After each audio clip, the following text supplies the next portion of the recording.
Nous bénissons le Seigneur pour ce troisième numéro. Bino nyoso bozolanda biso nzambe na bomo apambola biso nyoso. Titre ya émission oyo ezali particulièrement oyo tozolobela sur délier laisser-les aller. Nous avons insisté sur délier laisser-les aller parce que il y a une grande différence entre la délivrance et comment conserver cette délivrance. Et ça, nous aussi bakangolama, mais bazonga lisusu na ba prison satanique parce que bayeba lolenge ya ko garder liberté na bangote. Yango biso na push aba père tolobi délier laisser-les aller. Nzambo akangolio bitumbeza na kate. Le combat est toujours permanent.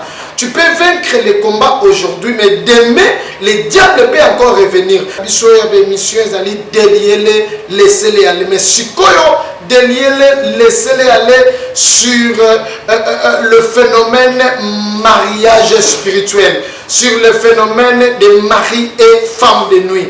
Comment est-ce que mari et femme de nuit ont dominé ma balle à la biso? Yo kangana yebisa yo. Moi si nyonso na mobali nyonso o alingaka moi si na eto mobali na ye azalaka toujours joie. C'est de la même manière aussi sur le plan spirituel.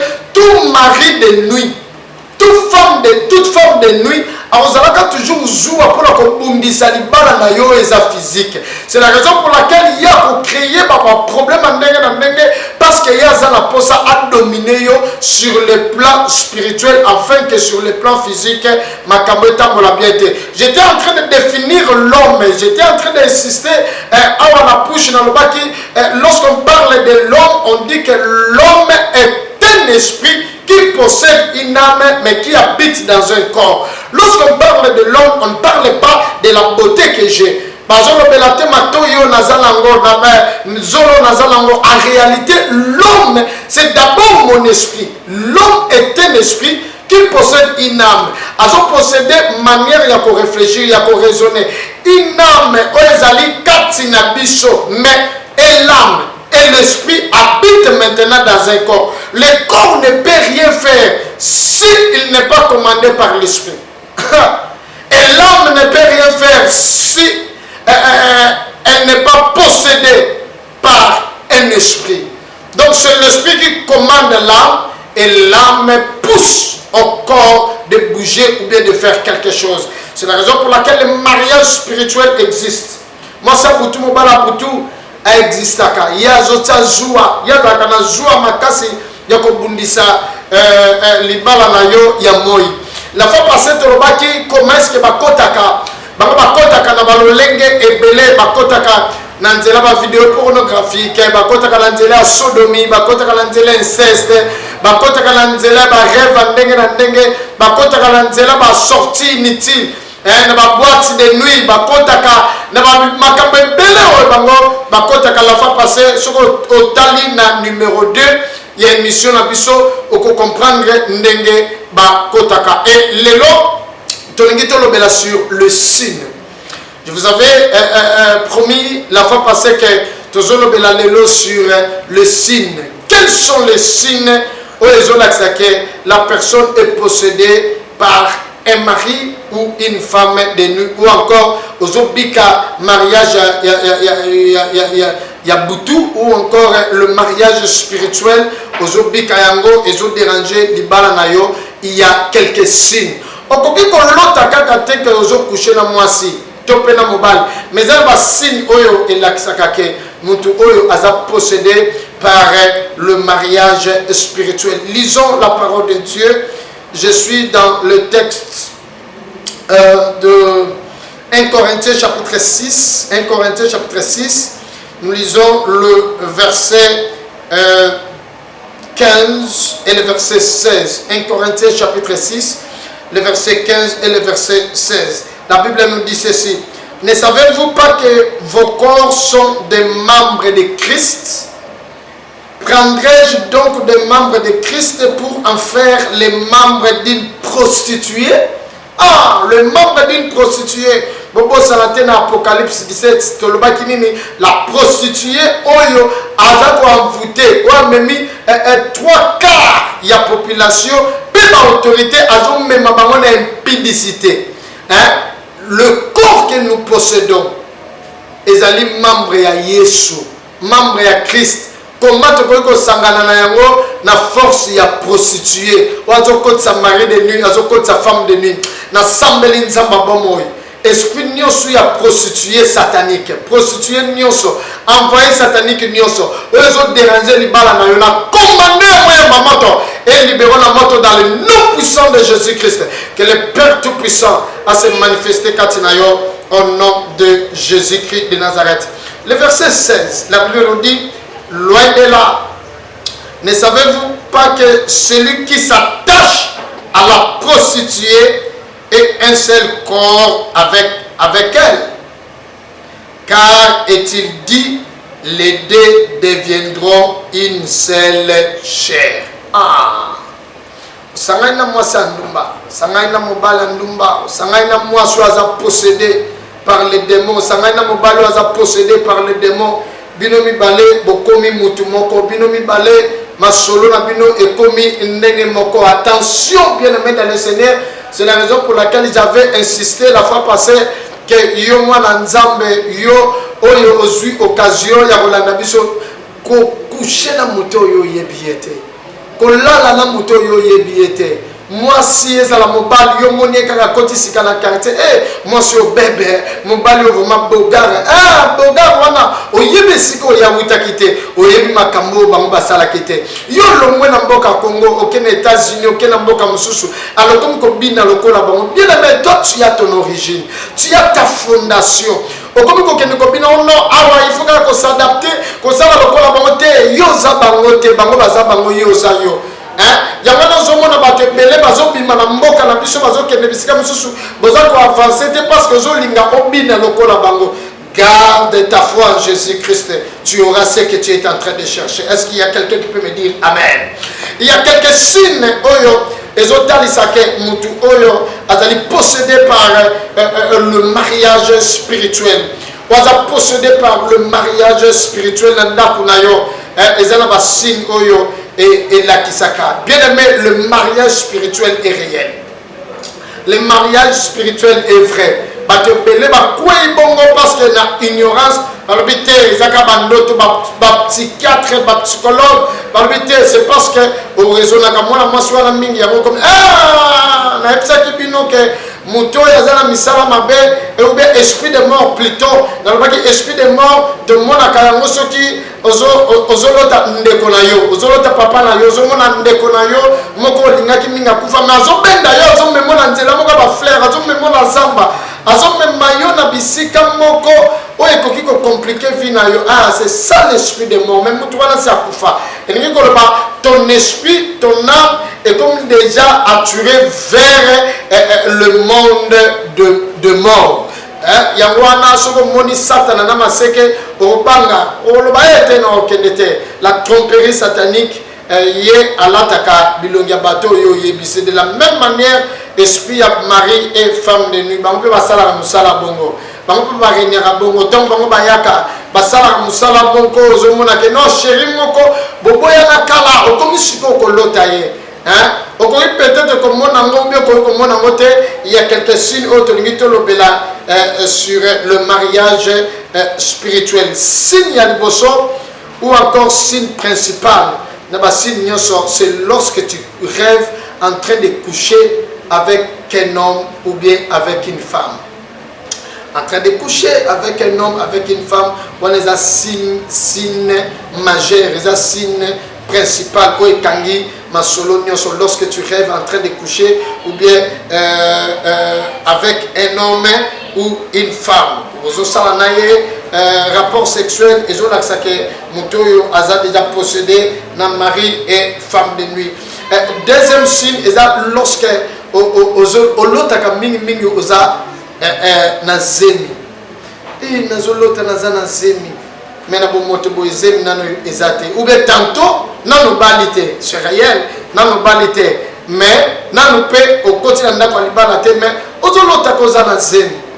En d'autres termes bazo botisa yo déjà bana naza na vidéo moko papa wana na mama bakeko bala mokolo kaka libala nuit de noces et salami kaka boy mokolo nuit de noces mbala moko moi c'est comme que l'autre mari de nuit à yeli à l'obi mais yo ke ko bala mais bon relation na biso ale moi c'est pas ndiko samba l'obi ngama na zesu na relation te wana na ndoto ngama na zesu na relation te parce que makila na Yesu masi ezo protéger nga wana ezala na ndoto amoni lisusu mukola mibale aya l'obi mais ebongo bano to bota abimisi le bana l'obi ebongo bano to bota bien aimé olotaka na bana na yo keba ozobimisa bango déjà sur le plan spirituel. Tant on lobela bino ba conséquences prochainement ndoko comprendre. Je pense que tu es en train de partager cette émission. Yom tozola nanga partager ngo na ba camarades na yo, partager ngo pour que ba te belé ba za la sauver. Donc ozolota ndoto ozana zemi et dans moko il y a bilembo ozo laksake oza possédé par le mariage spirituel. Troisième signe mosusu ezali lorsque tu disputes trop de discussions avec ton partenaire na yo ezala sur balani ezala na balani te bo swanaka trop parce que mari de nuit femme de nuit ya zo créer incompréhension katina bino ya zo créer esprit de discussion bozala na kimia te chaque semaine il faut bo swana 2 fois 3 fois. Entre l'homme et la femme, elle est possédée par le mariage spirituel. Discussion la discussion. Yo anda pa libala. So ozomona ke na vie na yo na libala na yo toujours trop de discussions. Vous avez kimyate. Vous soyez trop attention. Le phénomène de mariage spirituel est à régner katinabino. Et si mususu ezali un yaba partenaire, oyina partenaire na yo.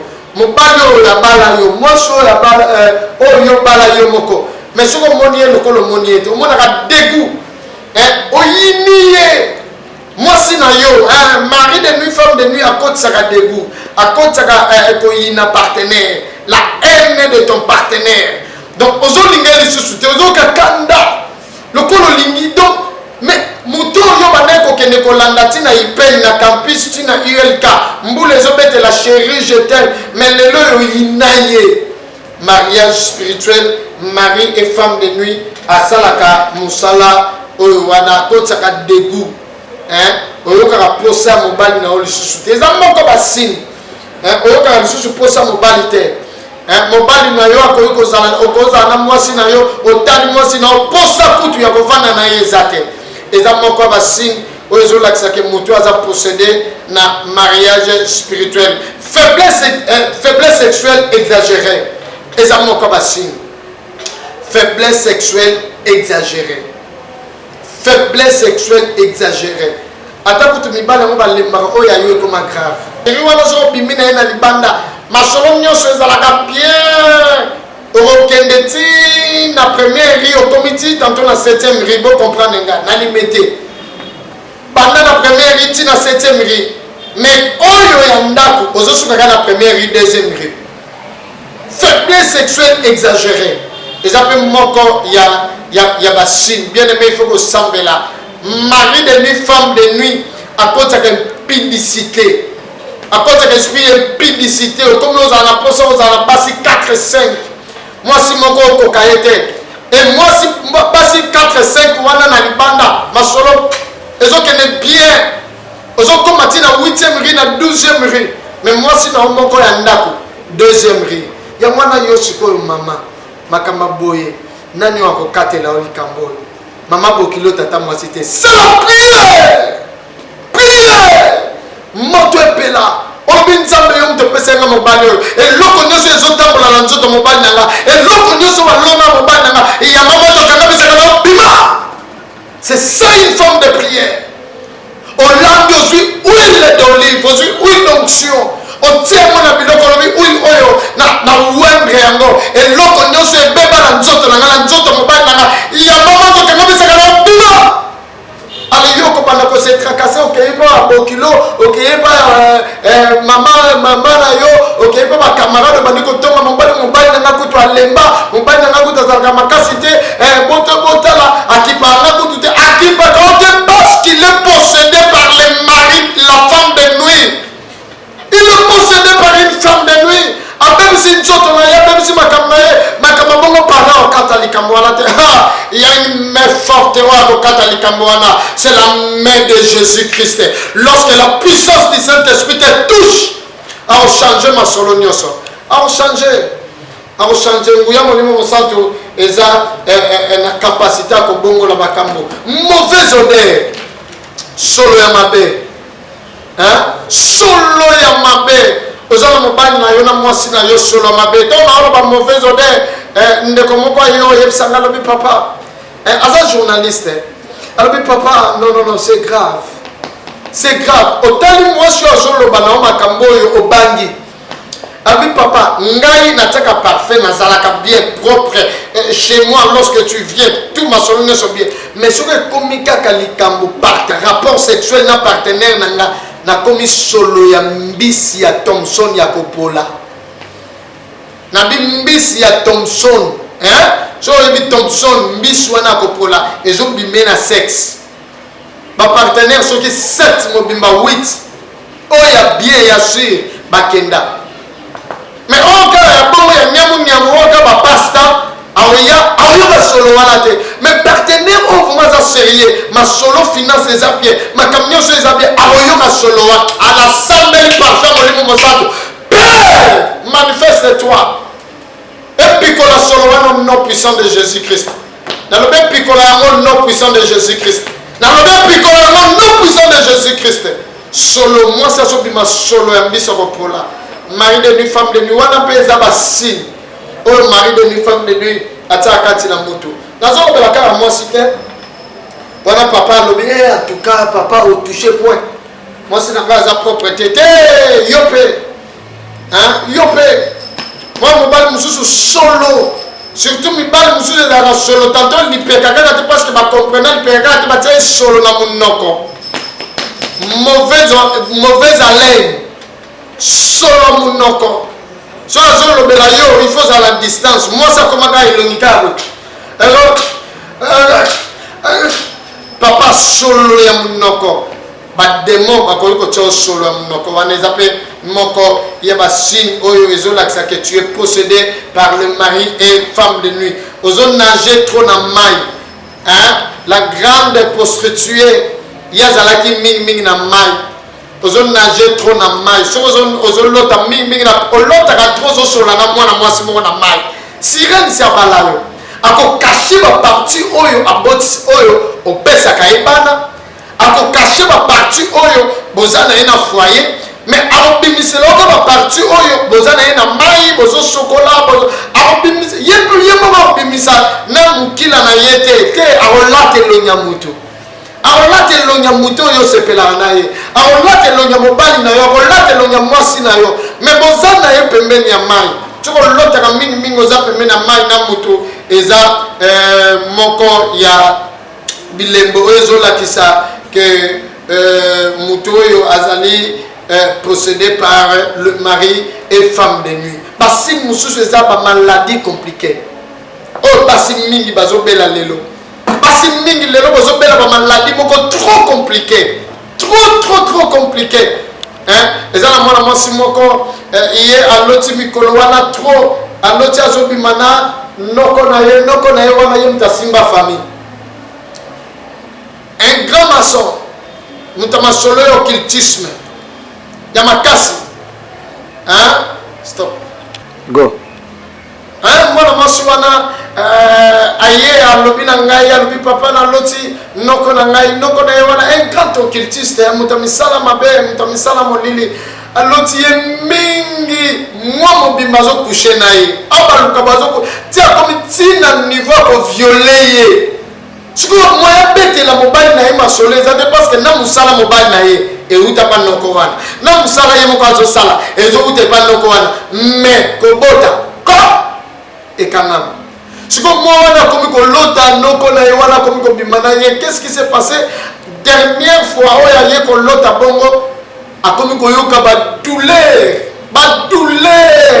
na ba ventre ba douleur ma casa non je peux pas akimba mbamu pa munganga ali batindie na HJ na hôpital moko eza biso na limité na Congo na limité batindie na HJ to akei kuna na hôpital wana basali examen bamoni bakiste bamoni na kiste ovarienne bapesi bakisi ndenge na ndenge kiste wana ezosila te ayepa na ngai yosola na ngai nabi alobi papa tala badouleur tala makambo na komomona nabi masolo wana munganga komona ngo te wana eza pawa badouleur wana ebiye kobimisa kiste ovarienne ozobela bamaladi moko compliqué nalobi te wana eza moto il faut moto ya Saint-Esprit epela.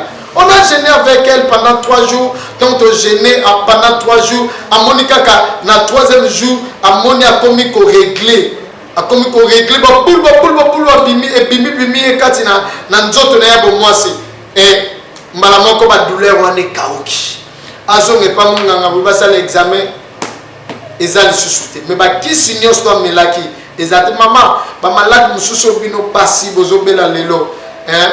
Ils ont eu un mari femme de nuit. C'est trop compliqué. Et comme on a une infection, on infection, on met les bakis, on met les bakis, on sait si l'examen, on a une infection. Moi, c'est la bakis, papa, on met la bakis. Ok, il médecin traduit praticien, parce que le marié femme de nuit, il y a une main forte, il y a une puissance, il y a la capacité. Il y a protéger une autre. 2, il y a bimisa nyuso ezakati na yo. Na nzela mission on a sambeli nzamba bomo. On nyuso papa lona te la kati na yo kanga besaka na mabima au nom de Jésus-Christ. Ba douleur nyuso zo yo kala bumuna simba bumwana. Ba douleur nyuso zo yo kala sex na yo. Na bi tremblement zo beta sikoyo. Tremblement zo beta sikoyo. Na commandé o kala besaka bima. Libère les corps dans le nom puissant de Jésus-Christ. Libère les corps dans le nom puissant de Jésus-Christ. Aux hommes se va guérison. La bonne recevoir de guérison. Ma douleur nous sommes que quand la commandé à et libéré dans le nom puissant de Jésus-Christ. Solo monoko, solo na nzoto na yo. Moi c'est comme koyoka nzoto solo. Mobali nzoto na yo solo monoko solo. Et kimaka na lavage spirituel. Alobi et kimaka na lavage spirituel. Insister que le lavage spirituel, mais yokanga bien. Il n'y a aucun prophète, aucun apôtre, aucun pasteur, aucun bishop, aucun ancien, aucun intercesseur n'a le droit de faire chocolat. Oh, aïe, pasteur a le lavage spirituel.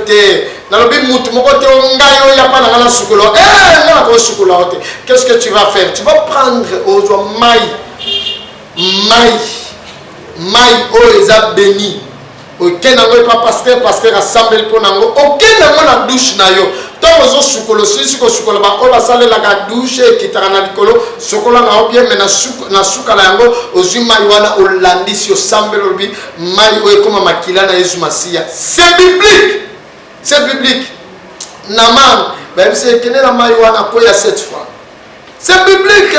Yitola la biso Yesu Masia asukola ya biso makolo.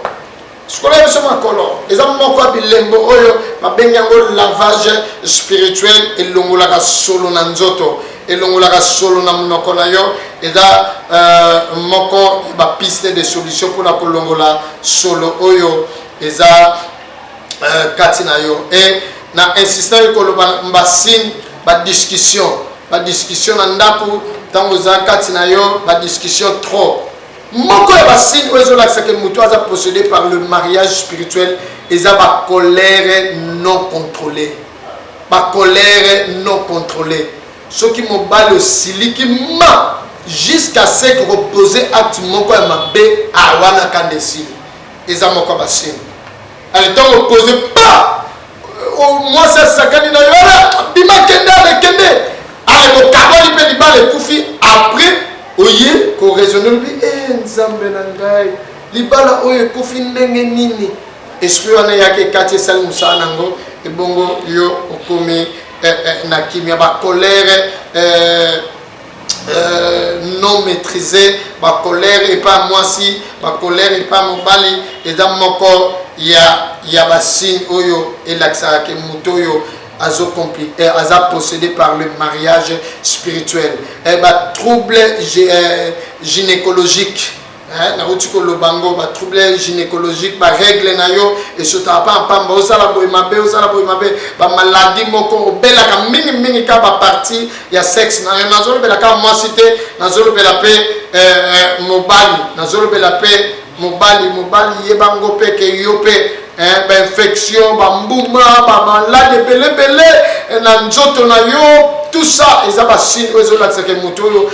possédé par le mari ou encore la femme de nuit. Et ceux qui ont l'autre bana, on me marabana trop. Et dans la yom aux l'autre tangi sakabana, on me marabana, on sera toujours accompagné par les enfants, les hommes encore yabassine. Écoutez-moi, je vais te révéler une chose. Vous savez, tes enfants, bano yoboti bako possédé bango déjà sur le mari. Dans ces phénomènes de mari ou femme de nuit. Lorsque tu vis le mariage spirituel, insistez à l'amour. Lorsque tu vis le mariage spirituel, sur le plan physique, biologie et lorsqu'une femme et un homme, bien, morphologie na bango, morphologie na bango et comme kamoko. Et sur le plan biologique, même zen wana ezalaki yangai.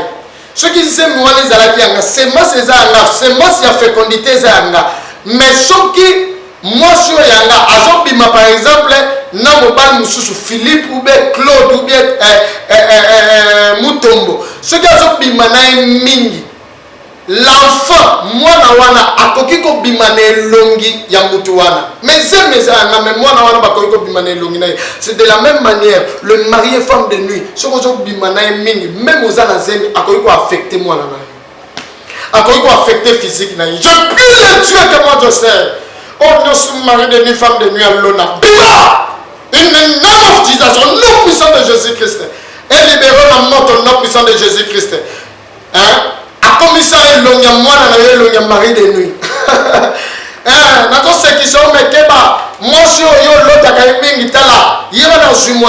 Je suis en train de vous parler des choses sérieuses. C'est l'esprit qui domine, c'est l'esprit qui peut affecter. C'est l'esprit qui peut affecter. Si Moussous est mort permanente dans la famille, ils ont la famille Moussous, il y a qui fait le mobile, il y a qui fait le mobile. 4 dans la famille, il fait la mobile. Mususu ayo yebisanga lobi papa na âge oyo mobali na nga uti kokufa eza âge oyo mama na nga kokisaki na mobali na ye pe akufaki koko na ye pe kaka na âge wana donc eza na âge moko so bino bokokisi na famille mibali bino bakufaka eza moko ya basine oyo elakisaka ke mutu aza possédé par le mariage spirituel en ya libala. Mari de nuit, femme de nuit, n'a pas insisté. Mari de nuit, femme de nuit, a trop jaloux ou encore trop jalouse. A créé une incompréhension, a créé une discussion. Puis à côté, il y a la physique. Le mariage physique est dominé par le mariage spirituel. Donc, à côté, donc, aux hommes, on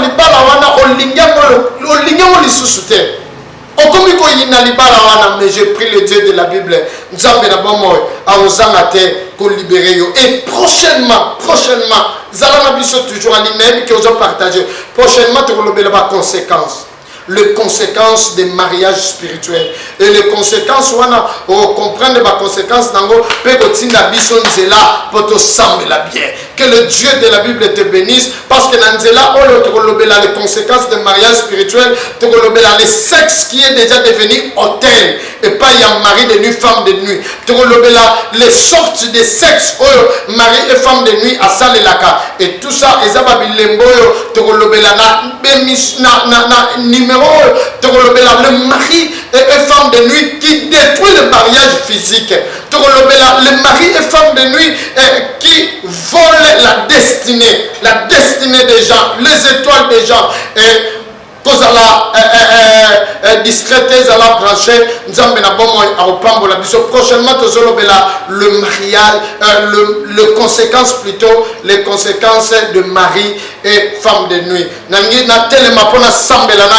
Je vais faire une déclaration prophétique pour que le Dieu de la Bible sala Moussa na ekati na yo sima mutu na yo na ngina sala ba déclaration na corps na âme na esprit na yo so za ndako wana kende na mbetu bravo sakamara bose kende na mbetu na bino ya libala kende osimango na osala déclaration so za na musala na ngina sala déclaration pour je prie le Dieu que moi je sais Père manifeste ta puissance mwana na yo basini nyonso to na uti kotanga soka mwana kango je te libère par le feu dans le nom puissant de Jésus-Christ je dis je te libère par le feu dans le nom puissant de Jésus-Christ yo nzoto na yo comme déjà solo par le mariage et par le mari de nuit apepisa nzoto na yo na tini parfait mon livre mon santo et libéré dans le nom puissant de Jésus-Christ na libéré dans le nom puissant de Jésus-Christ na sambeli nzamba bomo basini nyonso yo monaka ozo coucher mon mobile wana paralysé par le feu dans le nom puissant de Jésus-Christ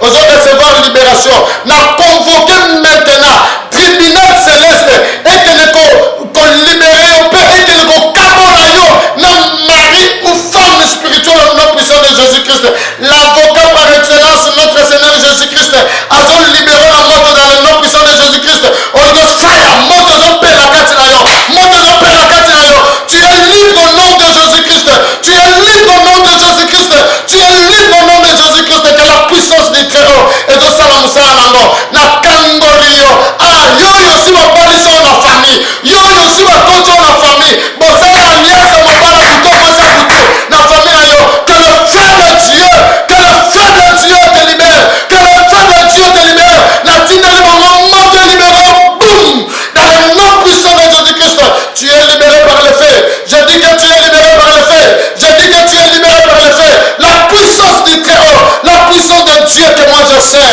Jésus-Christ de Nazareth a libéré au nom de Jésus-Christ amen.